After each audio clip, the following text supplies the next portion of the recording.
Halo, Sobat Bhinneka Naraika Bakti dimanapun Anda berada. Tamu Sila Sapa kali ini adalah seorang tokoh pamong yang luar biasa. Sederet prestasi di bidang praktisi pemerintahan dan juga di bidang politik beliau lakoni.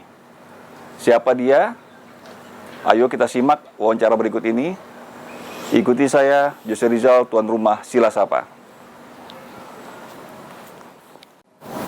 Pak Heru Sujatmoko. Yes, terima kasih Pak sudah bersedia datang di Sila Sapa episode kali ini Pak. Saya tahu dari pagi kontak-kontak Bapak kegiatannya padat betul ya Pak ya? Ya lumayan lah, pas padat biasanya, tidak selalu padat sih. Oh, ini tadi agenda apa Pak tadi barusan siang tadi ya? Pagi rapat internal. Internal dulu. Jam 9.30, hanya sebentar. Terus rapat paripurna. Ada beberapa agenda. Setelah itu kembali ke ruang komisi, melanjutkan rapat yang pertama. Waduh, ya, oke. Sebelum yang berat-berat saya mau mengupas kisah masa kecil Bapak dulu Pak. Ya, artinya dengan bagaimana ya pendidikan orang tua, kemudian situasi lingkungan Bapak waktu itu sehingga bisa membentuk Bapak yang sekarang ya, di usia yang di atas 70 tahun ya Bapak bilang tadi. Iya, 71 tahun. Tapi aktivitasnya buat negeri ini kayak nggak putus-putus Pak. Nah, itu gimana Pak masa kecil Bapak? Silakan Pak. Ya, saya anak desa. Dilahirkan di desa. Besar di desa sampai lulus SMA lah. Meskipun SMA-nya di kota, SMP, SMA di kota. Jadi saya kan termasuk jadul, orang zaman dulu ya.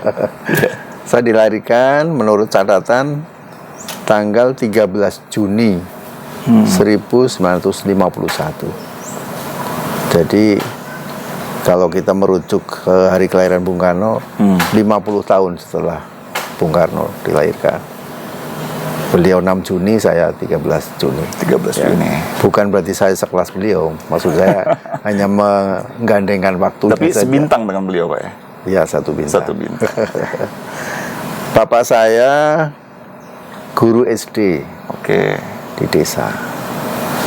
Nah, desanya itu desa betul ya. Jadi saya kan orang Purbalingga. Tapi sebenarnya saya dilahirkan itu di wilayah Banjarnegara. Jadi di sana ada sungai yang relatif besar, Sungai Serayu namanya. Iya.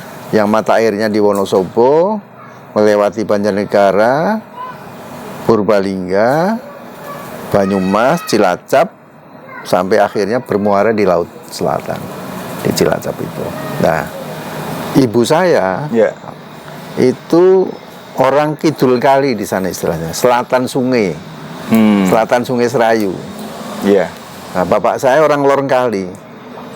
Kidul kali itu wilayah Banjarnegara. Sedangkan utara sungai itu wilayah Kabupaten Purbalingga. Nah, tentu bukan Purbalingga kotanya ya, desa pinggir kali. Jadi betul-betul di perbatasan ya. Nah, saya dilahirkan di kidul kali, di desanya ibu.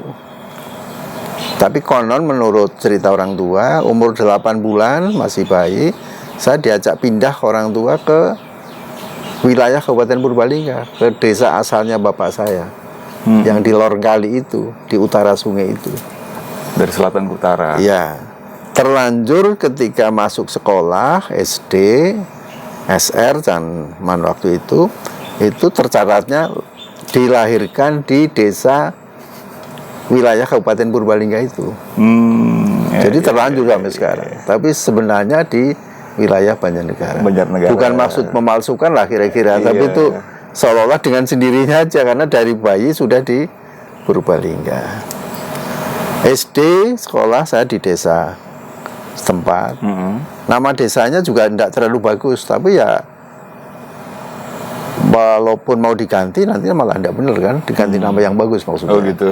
Jangan diganti lah. Ya, desanya namanya Desa Kedung Lekok. Kedung Lekok. Kecamatan Kemangkon, Kabupaten Purbalingga. Kalau ke kota Purbalingga kurang lebih 12 kilo. Nah, jadi saya sekolah di desa sendiri, di Desa Kedung Lekok. SMP-nya itu SD, SMP-nya di kota. Oh, pindah kota. Enggak, nyepeda. Zaman dulu ngontel kan. Pulang pergi berapa kilo tuh, Pak? Iya 12 kilo. 12 ke kilo SMP. kan? Iya. Nah, lulus SMP, bapak saya begini sama singkat. Kamu melanjutkan ke SPG saja, nanti bisa cepat jadi guru, cepat kerja. Mungkin karena bapak saya guru kan. Iya. Saya jawabnya dengan bahasa daerah. Pak, kalau SPG yang ada kan di luar kota, Pak, di luar Purbalingga, adanya di Purwokerto atau di Banjarnegara, kan jauh. Ya kalau jauh kamu kos di sana, Pak. Kayaknya enggak suka lah Pak kos, lebih suka dari rumah. Ya kalau gitu ya yang deket ya SMA di Purbalingga. Jadilah saya sekolah di SMA Purbalingga. di Purbalingga. Gitu. Kami masih termasuk beruntung karena bisa sekolah, bisa melanjutkan. Karena ketika SD, kami ingat sekelas itu hanya anak 19 anak. Pun ketika ujian yang lulus hanya 4 orang. Iya. Salah satunya saya kebetulan. Iya. Yang lainnya tidak lulus, ada yang kemudian melanjutkan ke SMP swasta, tapi kebanyakan yang tidak melanjutkan sekolah. Karena faktor ekonomi. Ya, zaman dulu kan tidak sekolah atau sekolah sampai hanya tamat SD atau SR sudah biasa gitu loh. Untuk anak-anak desa. Sudah bantuin orang tua setelah itu, Pak ya? Iya. Ceritanya gitu. Nah, lulus SMA, Iya. bapak saya kan hampir setiap menceritakan sekolahan yang hebat itu bukan UGM, tapi Gajah Mada. Sekolah yang hebat, yang terpatri dalam pikiran saya Gajah Mada itu. Nah, sehingga ketika lulus SMA, nah kebetulan saya agak pede itu waktu lulus SMA. Karena saya kan biasanya tidak pernah ranking di kelas itu. Tapi zaman dulu masih ujian negara. Ujian SMA itu yang lulus kebetulan hanya kurang lebih separuhnya. Yang tidak lulus ya kurang lebih separuhnya itu. Nah, ketika ujian negara itu kan seminggu waktunya. Nah, saya tidak pulang, bergabung ke teman-teman yang pada kos di kota, tapi kosnya nyewa rumah itu loh. Nyewa rumah bersama. Memang sudah lama pada tinggal di situ. Nah, saya ikut bergabung di situ. Karena kalau pulang pergi kan jauh gitu loh. Nah, ternyata di situ juga tempat belajar bersama. Jadi teman-teman yang dari rumah lain tapi sama-sama anak kota atau yang kos di kota bergabung biasa pada belajar di situ. Nah, saya ikut belajar di situ. Saya menyadari karena saya kan kadang tidak mesti rajin masuk sekolah. Saya itu suka kesenian tradisional wayang kulit. Jadi meskipun tidak malam minggu, tidak malam libur, kalau ada pertunjukan wayang kulit nonton juga saya. Pagi-pagi ngantuk. Nah itu. Kadang semalam nonton wayang kulit. Jadi ya kadang tidak masuk, PR tidak dikerjakan, ketinggalan lah pokoknya. Tapi ketika seminggu ujian itu, kan malamnya ya pada tekun belajar, diskusi, saya ikut di situ. Saya banyak bertanya ke teman-teman, ini gimana, yang kayak gini gimana? Oke, cepat belajar Bapak. Iya. Nah, singkat cerita, ketika ujian itu kan digabung 3 sekolah, dicampur, dioplos. SMA negeri, itu kami SMA negeri, SMA Kristen dan SMA Muhammadiyah di kota kami waktu itu. Setelah pengumuman itu, alhamdulillah SMA negeri yang lulus paruh. SMA Kristen, maaf, tidak ada yang lulus. SMA Muhammadiyah hanya lulus 1 orang. 1 orang. Dari berapa peserta saya lupa ya. Nah, ketika lihat pengumuman bersama, kan semuanya masih manual lah ya. Belum kayak sekarang di kan. papan pengumuman aja. Di papan pengumuman. Bareng-bareng kan lihat sama yang serumah biasa belajar bareng itu. Nah, kebetulan yang biasa belajar bareng itu di sekolahnya, di kelasnya ada ranking 1, ranking 2, ranking 3, ranking 4. Jadi kelas kami termasuk yang menonjol dibanding kelas lainnya gitu loh. Ya. Nah, jadi saya banyak menyerap belajar dari teman itu. Saya termasuk lulus, aduh alhamdulillah. Tapi dari 7 orang serombongan itu ada 1 yang tidak lulus, kasihan juga sih. Nah, saya kelakar kelakar aja, Ya. betul-betul kelakar. Saya terima kasih lah ya, udah ikut belajar sama kamu semua, jadi saya ikut lulus sih. Nah, ya sama-sama kita bersyukur lulus. Padahal modalnya nonton Wayang Kulit aja ya. Dan juga sih ya, prihatin juga ya, prihatin karena setelah belajar bersama, saya merasa saya ketinggalan, banyak yang nggak ngerti gitu loh. Ya, saya kelakar gini, ini nanti jangan-jangan yang nilainya tertinggi saya ya. Oh gitu. Kelakar betul. Ya. Nah, selang beberapa hari kan ada undangan perpisahan di sekolahan. Nah, itu diumumkan yang nilainya tertinggi siapa-siapa. Itu saya ternyata nilainya tertinggi, jadi saya kaget. Iya. Jadi saya tentu kalau ndak ikut belajar kawan-kawan, ndak mungkin lah. Ya. Itu saya bersyukur sekali. Nah, dari itu saya merasa pede. Karena saya merasa pede, dan ada hadiahnya itu dari bupati waktu itu. Uang 5.000 sama full pen Hero, sama masih ingat. Full pen sama ballpoint Hero mereknya. Sama kamus bahasa Inggris dulu. Dari bupati kasih itu. Bupati, ya. Nah, sehingga saya seling ketika saya bupati, saya suka memberi hadiah-hadiah untuk yang itu menginspirasi. Tapi sebelum jadi bupati nih Pak, setelah itu gimana ini cerita Bapak masuk ke APDN Semarang gimana? Nah, itu. Tadi saya ceritakan kan lulus SMA, saya pokoknya terobsesi lah ya, kepengen sekolah di Gajah Mada. Karena saya jurusannya kan sosial, kan ada dulu ada Paspal, ada sosial ya. Mungkin dalam perkembangannya A1 dan A3 itu kan. Nah, saya daftarnya FISIP, dulu masih Fakultas Sospol. Dan belum menyatu di Bulak Sumur. FISIP itu di Pagelaran Kulon istilahnya. Nah, saya belum tahu Jogja ya. Belum pernah ke Jogja kan. Ya pokoknya ke Jogja lah, naik bis sambung-sambung gitu karena tes, daftar dulu, terus cari lain tes tertulis, tesnya 2 kali. Yang lulus tes tertulis baru nanti tes wawancara. Nah, tes wawancara saya punya kenangan saya gini, kan ditanya oleh yang pewawancara itu, karena saya daftarnya kan jurusan hubungan internasional. Pikiran saya pengen jadi diplomat. Diplomat itu apa? Pokoknya saya menggambarkan kalau jadi diplomat mungkin saya bisa jalan-jalan ke luar negeri nggak bayar gitu aja. Ya. Nah, pertanyaannya gini, salah satunya bertiga, masuknya 3-3, 1, 2, 3. Saya paling ujung kiri. Yang pertama dia tanya, kamu tahu siapa pemimpin dari satu negara di Asia Tenggara yang baru-baru ini berkunjung ke Jakarta? Nah, yang pertama tidak tahu, yang kedua tidak tahu, yang ketiga saya itu beruntung menurut saya. Karena bapak saya kadang-kadang kan bapak pulang dari sekolah itu koran. Tidak mesti sih, bukan berarti setiap hari. Saya yang baca itu. Jadi yang saya jawab, yang baru berkunjung ke Indonesia, Perdana Menteri Vietnam Selatan. Waktu itu masih Vietnam Selatan. Masih ada Vietnam Selatan. Kamu tahu namanya? Saya ingat-ingat. Kalau tidak salah namanya Pan Van Dong. Gitu loh. Loh kok kamu tahu? Iya Pak, saya baca koran Pak. Loh, kamu anak mana? Ditanyakan. Purbalingga Pak. Purbalingga itu mana? Dan seterusnya. Iya. Nah, dah berarti saya lulus mestinya kan? Tapi panggilannya, lulusannya kan nanti lama. Saya tunggu tanggal 22 Februari tahun 71 itu ada surat lewat pos, lewat kecamatan, di bapak pesuruh kecamatan yang kebetulan rumahnya tetangga.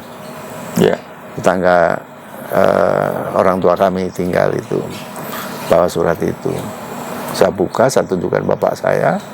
Ternyata isinya saya lulus, dipanggil, dan pendaftaran untuk yang diterima paling lambat tanggal 23 Februari. Besok berarti. Saya terima tanggal 22 Februari sore. Gitu. Nah, saya ke Jogja. Ya biasa sambung-sambung. Sampai di Jogja, saya menuju ke Visip itu. Di situ sudah jam 1 siang. Kenapa saya tahu itu jam 1 siang? Bukannya saya pakai jam, enggak. Begitu sampai loket, itu petugasnya ini, loh dek, kok baru datang? Sudah tidak ada yang lain. Jadi, tapi loket masih buka. Ya. Ini udah jam 1 dek, ini jam 2 nanti tutup. Jadi saya tahu itu jam 1 gitu loh. 1 jam lagi. Ya. Oh, baru datang dari kemarin-kemarin. Suratnya baru saya terima kemarin sore Pak. Bla bla bla bla. Nah, karena tinggal sendirian mungkin, jadi yang petugas mungkin atasannya yang di dalam suruh masuk aja. Saya masuk lewat pintu, tidak lewat loket. Yeah. Terus dipanggil, kamu sini. Siapa namamu? Saya sebut nama saya. Nah, terus kan masih manual semua lah dibuka. Temu, nilaimu bagus sekali nih. Kamu harus sekolah di sini gitu. Iya Pak, dan sebagainya. Tapi kemudian kan ada yang harus dibayar. Oke. Macam-macam, ada uang pangkal dan sebagainya, uang sumbangan sukarela. Saya tanya, kalau sukarela berapa? Ya namanya sukarela, terserah. Ini yang sudah pada nyumbang ada catatannya. Saya lihat paling kecil itu 10.000 dari antara yang nyumbang itu. Jadi saya, ya mungkin 10.000 Pak kami nyumbangnya. Nah ternyata harus dibayar saat itu juga, kan itu hari terakhir. Gitu loh. Lah saya nggak bawa uang itu kan, hanya untuk naik bis pulang balik lah, sama untuk jajan. Lah ada saudara nggak di Jogja? Nggak ada Pak. Loh kamu apa nggak baca? Bisa nggak teliti Pak, saya bacanya di atasnya aja udah diterima, seneng Pak. Ternyata di bawah ada catatannya kan.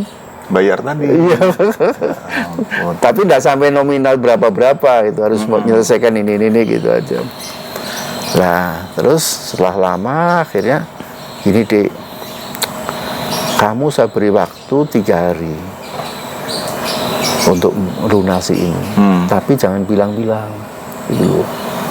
Pokoknya kamu pulang, lapor ke orang tua, besok atau lusa masih bisa, sini lagi dibayar itu. Nah, jadi saya diberi kelonggaran 3 hari. Begitu pulang ke Purbalingga kan udah malam. Jadi saya lapor bapaknya besoknya. Ya. Saya masih ingat komentar bapak saya, di jumlah kan kurang lebih 15.000 lah. Kalau uang segitu ya saya harus cari dulu gitu bapak saya. Nah, waktunya 3 hari Pak. Ya saya coba, mudah-mudahan dapat lah. Besoknya belum sampai 3 hari saya dipanggil bapak saya. Kamu kesini. Nih, kayaknya sulit Bapak untuk dapat uang segitu. Kamu cari sekolah yang enggak bayar aja. Oh, gitu. Nah, saya kecewa. Jadi saya agak kurang ajar gitu loh. Lagi dibilang gitu, saya pergi. Marah nih. Bapak saya agak marah kan. Iya. Kamu lagi dibilang orang tua kok pergi malah. Nah, kira-kira di sana saya lihat ke bapak, tapi saya tetap di sana. Ya. Nah, udah saya pergi lagi, udah. Kecewa saya. Ya. Gini, kamu jangan bilang, iya saya kan jawab, sekolah nggak bayar ya nggak ada lah Pak. Sambil pergi saya gitu loh. Oh gitu. Lah, karena belum tahu APDN. belum tahu. Iya. Lah dulu kan informasi ya terbatas, apalagi saya di desa lah ya. Nah, selang 2 hari, saya itu sepedahan ke kota. Dalam keadaan hati kecewa lah sebenarnya. Nah di situ saya merasakan sesuatu yang luar biasa. Tapi saya sadari setelah saya tua, setelah dewasa lah. Jadi sampai di kota itu di sebelah kabupaten ada jalan.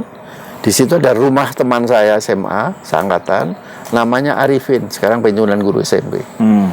Dia lagi di halaman rumah. Nah, saya berhenti. Saya belok ke halamannya, saya berhenti. Saya ingat saya masih pegang, sudah turun dari sepeda, tapi saya masih pegang stang sepeda gini. Nah, saya tanya, mungkin kayak agak stres lah saya. Jadi kalau saya ingat-ingat ya, saya langsung babi bu, Pen, kau ngerti sekolahan sing orang bayar? Kamu tahu sekolahan yang nggak bayar ada nggak Pen? Bahasa Jawa tapi. Kau ngerti orang? Ana gue bahasa sana lah. Ada itu. Apa, Ben? Apa ya? Itu sekolahan yang katanya nanti kalau udah lulus bisa jadi camat. Lah, saya enggak menanyakan kenapa jadi camat. Bayar enggak, Ben? Enggak, itu saya ada brosurnya. Dia masuk rumah, ambil brosurnya gitu loh. Oh, iya. Oke. Lah, saya pulang, saya enggak lapor bapak. Terlanjur ini kan, Seneng. terlanjur kecewa kemarin. Oh gitu. Cuma brosur dibawa nih. Iya, brosur bawa. Saya aja pamit, Pak, minta uang. Nanti kapan saya ke Semarang. Ya. Nah, baru ada apa sih? Ya itu daftar sekolah lah, Pak. Nah, setelah saya diberi uang, selang 2 hari mungkin saya ke Semarang. Belum pernah ke Semarang juga. Tapi naik bis jurusan Purwokerto Semarang kan lewati Purbalingga. Oke, naik aja tuh bis. Iya, naik bis itu. Bisnya jam 1 siang lewatnya Purbalingga. Sampai di Semarang maghrib. Jadi ketika masuk kota sudah mulai orang-orang penumpang turun, tidak di terminal. Iya. Setelah 2 kali atau 3 kali nurun penumpang, penumpang tinggal sedikit. Terus saya duduknya di belakang, hampir habis penumpang. Terus kenaiknya duduk yang semula berdiri, duduk di sebelah saya. Jadi saya tanya, Pak, ini masuk terminal enggak? Enggak, Dek, karena ini udah yang terakhir. Jadi ini langsung ke garasi. Adek mau kemana? Saya bingung kan, mau daftar sekolah, Pak. Sekolah apa? Sekolah PDN, Pak, itu. Iya. Oh, sekolahan itu, sekolahan camat itu, kenaiknya itu. Tahu dia. Itu deket garasi ini, gitu loh. Nah, disingkat cerita lagi, saya diajak ikut dia. Saya tidur di situ. Di rumah kenaiknya. Jadi di situ rumah ada bis yang parkir ada 2. Oke. Saya dipersilakan mandi di belakang sana. Itu terus tas saya sudah dititipkan di kamar itu. Jadi kamar di belakang itu ada dipan 4 kecil-kecil, rupanya 2 untuk supir, 2 untuk kondektur. Kenaiknya tidurnya di bis. Nah, saya ikut kenaik bis yang satunya itu, di bis itu. Namanya Pak Jumadi, sama ingat. Jumadi. Lah, saya ditunjukkan itu loh deh sekolahnya. Udah seneng banget saya, karena udah deket banget, tinggal nyebrang jalan agak serong sedikit aja, gitu loh. Nah itu gimana perjalanan Bapak? Mulai dari daftarnya, ikut seleksi di sana? Ya, daftar. Ternyata berjubel kan? Berjubel. Belakangan baru tahu katanya yang daftar sekitar 3.000-an lah. Yang diambil 50. Ya. Ketat betul Pak ya seleksinya. Ya, alhamdulillah saya diterima itu. Ya. Iya. Terus tambah lagi 30. Dipanggil menyusul. Itu angkatan berapa Pak? Angkatan 7. Angkatan 7 di PDN Semarang. PDN Semarang. Ya. Oh sama, saya angkatan 7 juga di STPDN Pak. Ya gitu ya. Itu. Oke, berarti menjalani pendidikan 3 tahun ya Pak di PDN 3 tahun. Ya sampai lulus, dulu kan pakai skripsi. Jadi 3 tahun lebih. Kalau 3 tahun persis kan sejak masuk itu bulan April 71. Ya. Itu saya selesainya bulan tanggal 11 September saya ujian skripsi. 74. Saya mudah mengingat karena itu hari radio. Oh, bertepatan dengan hari radio. Hari radio ya. Nah itu berkecimpunglah Bapak di dunia pemerintahan ya. Ya. Dan ini benar-benar nggak bayar waktu itu Pak ya. Iya, jadi saya banyak rupanya seolah-olah Bapak saya itu selalu memberi jalan. Tapi saya tidak menyadari waktu itu. Ya. Karena terlanjur kesal tadi. Selalu memberi solusi sebenarnya beliau. Iya. Jadi ketika udah lulus kan nunggu. Karena masih diproses di Kemendagri konon informasinya. Jadi saya lulus bulan September, itu dipanggil kerja baru bulan Februari tahun 75. Oke. Ya. Semuanya itu. Ya. Diberi pangkat CPNS. Awal tugas di mana Pak? Nah, dapat itu SK pertama. Jadi ketika dipanggil mau ke Semarang, saya kan pamit bapak saya. Saya ke bapak saya gini pesennya, Kalau boleh kamu minta ditempatkan kembali ke daerah asal aja di Purbalingga maksudnya. Kalau bisa minta ya. Ya, saya jawabnya begini. Biasanya yang ngadepi konon di sana kan asisten sekda bidang personil. Yeah. Namanya Dr. Andes Wahyudi, itu paling ditakuti lah di sana dulu. Jadi saya ke bapak saya, Pak, kabarnya itu kalau minta-minta gitu malah dimarahi. Gitu. Ya udah kalau gitu ya nggak usah minta. Gitu. Nah, udah panggil sampai hadap. Itu ada teman saya namanya Setyo Pramono, dipanggilnya juga itu tiga-tiga itu anak Pekalongan. Ya, minta kembali ke Pekalongan. Ditanya oleh Pak Wahyudi itu, kamu anak nomor berapa? Anak nomor 6, Pak. Dari berapa saudaramu? Ya dari 6 bersaudara, Pak, saya yang nomor 6. Alasanmu apa? Sendirian, bapak saya sudah meninggal. Loh, kalau kamu anak ke-6 aja udah lulus APDN, ya ibumu mesti udah sepuh, mesti udah tua. Bukan alasan itu.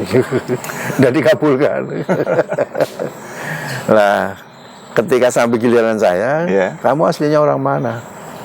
Purbalingga, Pak. Walah, Purbalingga itu alumni APDN hampir tidak ada yang mau kalau ditempatkan di sana. Oh gitu. Kan daerah miskin, teman-teman. Ya. Kamu mau enggak kalau pulang Purbalingga kayak gitu? Beruntung banget ya. Malah ditawari bertulang. Sesuai permintaan bapak saya itu. Iya. Singkat cerita akhirnya saya pulang Purbalingga. Oke, baik Pak. Jadi luar biasa Pak di awal karir Bapak. Tapi saya lihat Pak, ini seperti grafik Pak. Ya, yang menanjak terus ya, grafik seorang PNS itu luar biasa loh Pak. Nah itu resepnya apa Pak? Dari sampai sekda juga Bapak jabat, wakil bupati juga pernah. Sebenarnya saya boleh mengaku tidak tahu ya.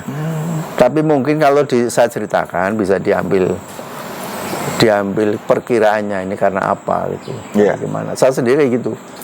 Kenapa sih ya? Apa semata-mata keberuntungan itu.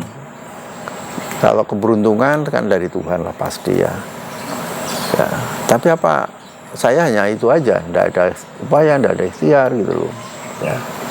Nah saya tidak menyadari saya punya ikhtiar gitu loh. Ya sedikit-sedikit mungkin. Jadi saya ceritakan gini, ketika saya camat itu kan sudah sempat mendapatkan kenaikan pangkat dipercepat 1 kali. Nah, mestinya kemudian bahkan sudah diusulkan untuk yang kedua kali. Bertiga kami dari antara camat.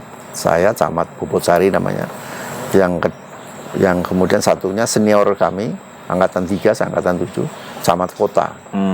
Satunya di kecamatan lain, Kecamatan Bokateja namanya, itu angkatan 8 di kelas saya. Tapi IIP-nya bareng gitu. Angkatan 9 IIP. Itu sama-sama diusulkan kenaikan pangkat dipercepat untuk yang kedua kali. Nah, ternyata belakangan saya dapat informasi dari Kabag Kepegawaian, namanya Pak Sinton Karti, yang kebetulan alumni juga angkatan 3 sama dengan yang tamat kota itu. Ke saya, Dek, itu usulan kenaikan pangkat dipercepatnya dikembalikan semua. Maksudnya dikembalikan semua tiga-tiganya, Mas? Ya tidak hanya tiga-tiganya, seluruh kabupaten untuk kasus yang sama dikembalikan semua. Kenapa, Mas?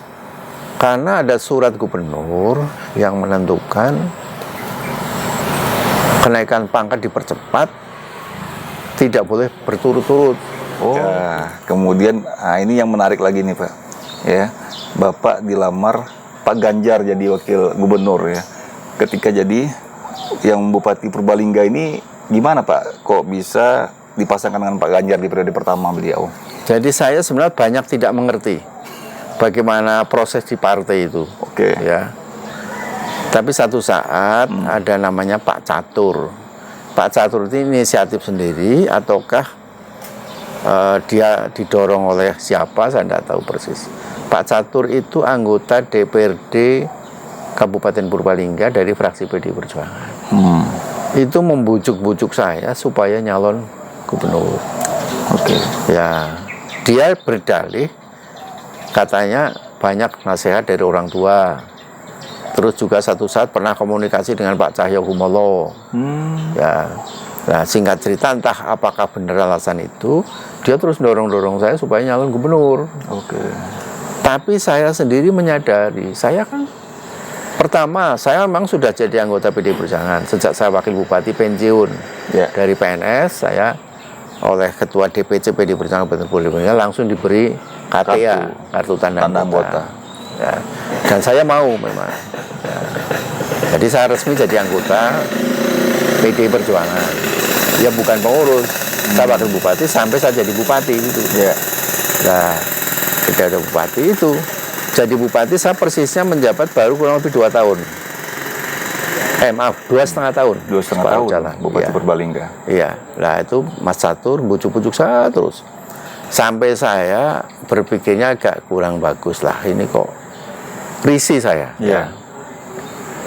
Jadi akhirnya karena dia nyodorkan, Pak, kalau Bapak males ngambil surat pendaftarannya, formulir-formulirnya, saya kan bisa ambilkan Pak, asal Bapak mau memberi surat kuasa ke saya.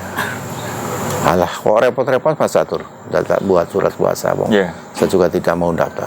Nggak usah repot Pak, ini sudah saya buatkan. Surat kuasanya itu. Jadi ya udah saya teken aja itu loh. Sudah dibawakan, dibuatkan ya. Ya. Nah, kenal dengan Pak Ganjar pas di hari itu aja Pak ya? Jadi saya kenal, tapi ya kenal aja sih, karena beliau dapilnya ketika DPR RI kan di dapil 7 Jawa Tengah Kalau itu. interaksi di partai nggak sering ya? Ya tidak sering, pernah lah. Pernah. Ya. Nah, kemudian dia komisi 2, saya pernah ngantar teman-teman guru bantu, ya guru honorer itu ke komisi 2, sedang memperjuangkan ingin diangkat CPNS. Oke. Jadi saya sempat punya pengalaman diangkat, jadi dijuluki apa diangkat oleh mereka itu bapaknya guru bantu katanya, karena saya membantu mereka itu. Lah singkat cerita saya diambilkan formulir itu. Ya saya isi, tapi saya ngisinya wakil gubernur. Setelah Mas Catur tahu, loh Pak isinya wakil gubernur, alah wakil gubernur pun kan tidak akan dihitung lah di sana. Yang penting saya sudah memenuhi permintaan Anda dan sebagainya. Sebenarnya panjang ceritanya, tapi saya singkat itu. Ya. Menarik itu Pak. Ya. Nah karena saya ikut daftar, tapi wakil gubernur dia, loh Bapak saya kan inginnya Bapak nyalon gubernur lah, udah ini aja. Ya. Nah, terus fit proper test kan. Ketika fit proper test kan di samping tertulis wawancara di internal PDIP. Dia di DPP di pusat ini. Pusat. Ya. Salah satu pertanyaan ke saya, saudara kan bupati, kenapa saudara nyalonnya bukan gubernur tapi wakil gubernur? Padahal bupati-bupati yang lain kan semuanya itu nyalonnya gubernur, baru cadangannya wakil gubernur. Anda kok hanya wakil gubernur? Nah, saya mikir jawabannya apa ya? Kalau jawaban saya, karena saya didesak-desak kawan saya namanya Catur, kan tidak elok lah ya. Terlampau polos. Iya. Jadi saya membuat jawaban yang kira-kira saya tidak dusta. Ya, dari hati, tapi didengar kayaknya agak elok lah ya. Nah, tapi saya berusaha tidak dusta. Jadi saya katakan, Bapak, saya daftarnya wakil gubernur karena saya merasa belum pantas lah. Ya, apalagi nyalon gubernur, nyalon wakil pun saya sebenarnya merasa tidak pantas. Gitu. Loh, tidak pantas kok. Oh, kenapa merasa tidak pantas? Saya kan bupati Pak, berbeda dengan bupati-bupati yang lain kan mereka sudah periode kedua. Sudah banyak catatan suksesnya lah ya. Kalau saya kan baru separuh jalan Pak, baru 2,5 tahun. Loh, terus motivasi Anda apa daftar ini? Mau jadi bupati juga baru 2,5 tahun. Ya itu saya mikir. Jadi saya jawab, saya niati. Jadi saya niati ya waktu itu. Iya, ya. iya. Ini sebagai penghormatan. Penghormatan pada siapa? Kepada PDI Perjuangan, khususnya Ibu Megawati Soekarno Putri. Loh, alasannya apa? Oh, penghormatan. Maksudnya apa itu? Jadi begini Pak, saya kan bukan siapa-siapa lah ya. Tokoh masyarakat juga bukan, apalagi tokoh partai, tokoh PDI Perjuangan juga bukan. Ya. Nah, tapi ketika saya nyalon wakil bupati, nyalon bupati, kabarnya dari orang-orang kan harus bayar ini itu. Saya ternyata tidak dibebani apapun. Pak Sekjen, Pak Cahyokumolo waktu itu ke saya mengatakan, kami udah laporkan ke Ibu semua Pak Heru. Pak Heru direkomendasi dan Pak Heru tidak dibebani apapun. Kalau ada orang yang minta duit ke Pak Heru jangan dikasih. Kata Pak Cahyo. Ya, itu. Kata Ibu sudah duit yang ada yang tidak banyak itu Cukup. khusus gunakan untuk supaya pilkadanya sukses kayak gitu. Oke. Saya kan ditanya punya uang berapa gitu kalau waktu nyalon bupati itu. Sekian, apa bisa jadi bupati uang segitu? Ya enggak tahu Pak, bisa enggak? Kayak gitu loh. Nah, setelah 5 tahun berjalan nih bareng Pak Ganjar ya Pak, dan kita melihat Pak Ganjar kan kandidat kuat ini Pak. Ya. Iya. Nah itu yang Pak Heru rasakan gimana Pak? Dengan beliau, dinamika dengan beliau seperti apa? Ya, Ya. saya sering ditanya kayak gitu, terutama oleh teman-teman dari DPP yang kebetulan satu komisi beberapa di antara. Saya biasanya menghindar Pak. Oke. Karena apa? Karena saya justru karena pernah bareng beliau, saya makili beliau 5 tahun. Kalau saya cerita yang baik-baik semua, Ya. ya tentu mereka mengatakan, bisa juga mengatakan, loh iya wong dulu, Manis semua. iya dulu wakilnya ya mesti yang baik-baik semua kan.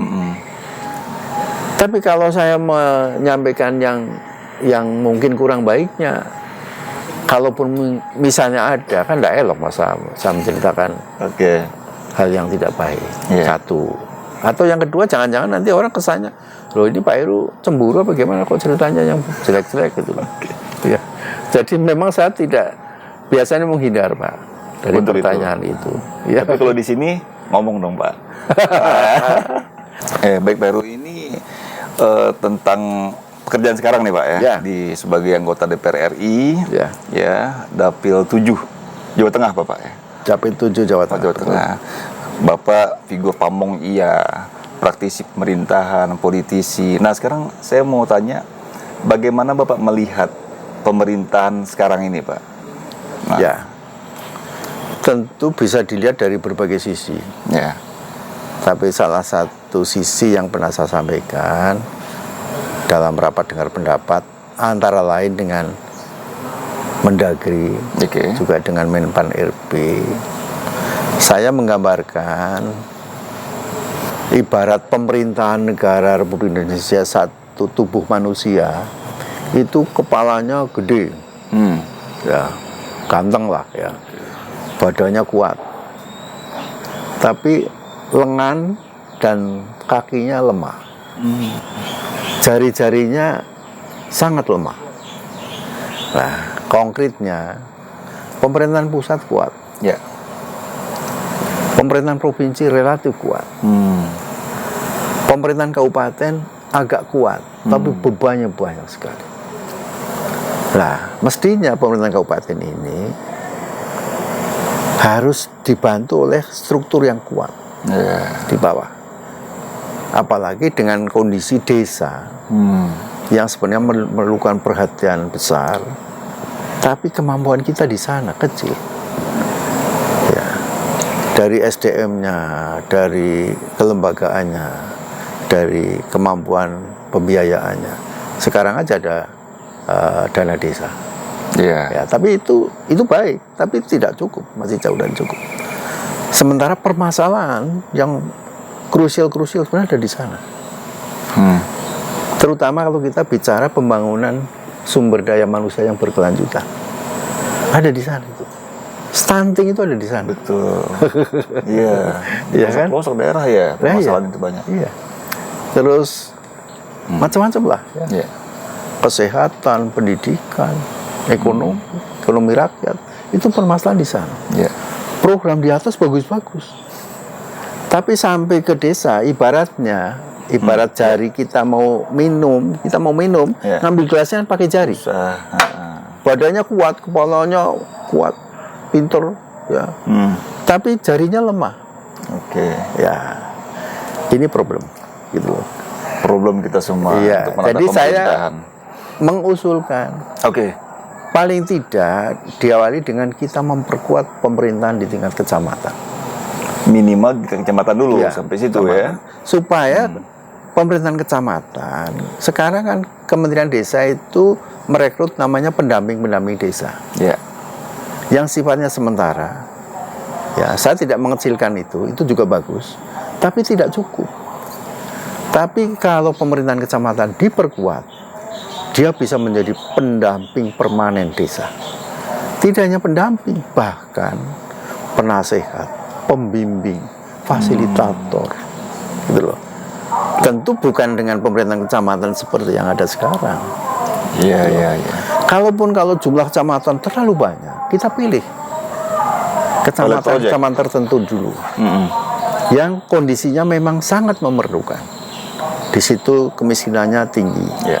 stuntingnya, terus pendidikannya, ya, dan lain-lain. Itu jadi sekali lagi Sebagai ya, percontohan Pak ya. iya. Jadi gambaran saya, kalau perlu strukturnya diperkuat. Camat, nggak sayang lah kalau mengangkat camat, katakanlah yang pilot proyek ini, Ya. menjadi eselon 2B. Oke. Ya. Di situ kalau daerah agraris kuat, diperkuat jajaran dinas pertaniannya. Perkuat pasti untuk jajaran kesehatannya. Puskesmas, Kementerian Kesehatan mengatakan merevitalisasi puskesmas, saya kira bagus. Oke. Porkom Cincam itu bisa dieratkan menjadi satu tim, ya, karena Polsek kepolisian itu punya Babin Kamtipmas. Koramil punya namanya Babinsa, ya kan. Camat, nah, punya penyuluh pertanian yang bagus. Kalau itu diperkuat, Iya. gitu loh. Betul Pak. Memang yang kita rasakan seperti otonominya langsung lompat ke desa ya. Itu yang pemerintahan. Nah, kecamatan belum. Sekarang peran masyarakat, Ya. PKK-nya diperkuat. Oke. Ya, dulu saya ingat Gubernur Jateng Pak Suparjo Rustam yang kemudian jadi Mendagri. Ya. Itu kalau mau ngangkat camat, dulu yang ngangkat camat kan gubernur. Itu ditanya, istrinya kerjanya apa? Dia mau aktif enggak di PKK? Gitu loh. Nah, PKK itu bisa menjadi mitra kerja permanen pemerintahan desa. Seperti halnya di desa, di samping ada PKK desa, ada RT RW. Iya. Gitu loh. Oke, Dan luar seterusnya. biasa. Iya. Ya, pemikirannya Pak ya untuk ke depan untuk menata agar jari-jari ini makin kuat ya. Karena masalah-masalah krusial itu ada di sana. Oh, iya. Programnya bisa aja bagus-bagus di pusat loh. Di pusat. Ya. Oke. Nah, ini terakhir nih Pak Heru ya. Bagaimana Bapak menanggapi ini sorotan ya, tanggapan dari publik yang melihat DPR sekarang ini seperti layaknya pabrik undang-undang aja gitu ya, tanpa mengajak atau melibatkan partisipasi masyarakat. Nah, ini Bapak sebagai orang dalam DPR lah istilahnya ya, melihat itu seperti apa Pak? Apa benar nih kerjanya hanya sebagai pabrik undang-undang gitu? Jadi kalau bahasa pada umumnya lah, kalau kita dengarkan ustadz lah, tidak usah ustadz yang tingkat tinggi lah, pedesaan aja. Katanya segala sesuatu yang berlebihan itu tidak bagus. Ya. Saya melihat pemerintahan sekarang eksekutifnya terlalu kuat. Oh, gitu loh. Iya. Terlampau kuat. Ya, walaupun beda bentuknya dengan ketika Orde Baru. Bayangkan koalisinya juga sangat kuat. Ya. Iya, sangat jadi lumuk. ya tidak berimbang. Gitu loh. Terlampau berlebihan. Terlalu kuat. Ya, gitu loh. Nah, itu ternyata sepertinya kurang bagus juga loh. Oke. Ya. Nah, saya memang berbicara hati-hati di sana lah ya. Saya menyadari karena politik praktis itu kan namanya juga politik praktis. Tidak mesti berjalan seperti kaidah-kaidah yang ideal gitu loh. Nah, walaupun saya tidak membatasi pikiran saya. Jadi saya mungkin agak terpengaruh kalau saya baca tentang Bung Karno. Ya. Bung Karno itu, bagi Bung Karno, pikiran kita itu merdeka. Ya. Nah, beliau melakukan itu. Ya. Ketika beliau dihukum lah ya, di penjara, di Sukamiskin, kan beliau sempat membuat pembelaan Indonesia menggugat kan. Ya. Ketika disidang di pengadilan Belanda itu. Nah, itu kan dia buat di ruang sempit konon di dalam penjara ya. Beliau membuat pembelaan yang sedemikian hebat itu. Karena fisik beliau di penjara tapi pikiran merdeka. Ya. Dan itu menginspirasi Pak Heru ya. Ya, saya terinspirasi itu. Jadi walaupun saya tidak seperti Bung Karno, tentu jauh lah, bukan bandingan gitu loh ya. Tapi saya senantiasa berpikir bebas ya. Walaupun tidak semua saya ungkapkan. Iya. Karena keterbatasan secara politik, secara fisik, secara ya situasi, kondisi gitu loh. Baik. Ya, baik. Terima kasih Pak Heru ya. Ya. Ya, sobat Bhinneka Narayaka Bakti, ya, demikian bincang-bincang kita dengan Pak Heru Sujatmoko yang luar biasa dan mencerahkan ya. Banyak ide-ide beliau terhadap fenomena pemerintahan ke depan ya Pak, ya, memperkuat kecamatan tadi, dan juga respon beliau terhadap bagaimana sorotan masyarakat terhadap DPR sekarang, dan terlebih lagi kita menyimak bagaimana perjuangan beliau dari anak petani ya, yang bapaknya berkebun, kemudian menerapkan nilai-nilai yang berintegritas, ya, kemudian dapat dipercaya menjadi wakil bupati, wakil gubernur, dan sekarang anggota DPR RI. Baik, terima kasih sudah menonton. Kita bertemu di lain kesempatan. Salam sisi lain Sang Pamong. Wassalamualaikum warahmatullahi wabarakatuh. Terima kasih Pak Heru. Terima kasih.